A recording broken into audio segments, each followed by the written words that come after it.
ওর নাম হয়েছে গা তোতন। আমার আর ওই যে ওগুলো আছে ওগুলোর নাম একটা নাম, ওর মায়ের নাম হয়েছে মোটু আসলে।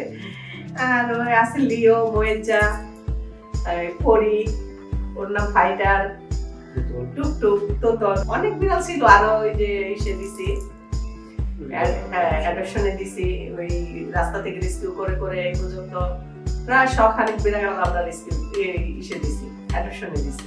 বিড়াল আসলে আমি কখনো ওইভাবে ভালোবাসি না, কুকুর বিড়াল যে ভালোবাসা পালতে হয় বা আদর করতে, ওরকম আমার মধ্যে কখনোই ছিল না।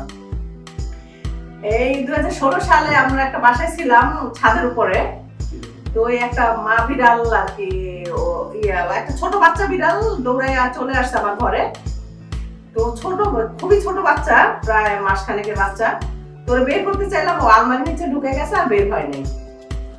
পরে আর বের করলাম না, পরে দেখলাম যে ও নিচে থেকে একটু বের হয়, ওর মায়ের কাছে ছাদে যায়, দুধ টুধ খায়, আবার ঘরে থাকে।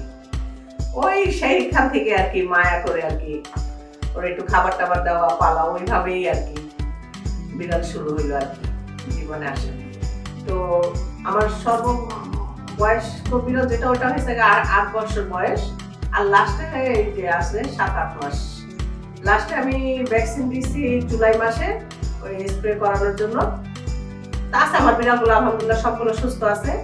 আমার বড় বিড়ালগুলো সবগুলো নেটার স্প্রে করানো, এখন ছোট শুধু 2টা বাকি আছে আর কি নেটার স্প্রে করানো বাকি। ভ্যাকসিনটা দিছি এই যে ওদের ফ্লু যাতে না হয়, ফ্লু থেকে বাঁচানোর জন্য স্প্রে করাতে গেলে দেখা গেল নানা ধরনের জীবাণু বা কোনো একটা হয়ে গেলে ওখান থেকে, এই জন্য আগে ভ্যাকসিনটা করাই নিয়েছি।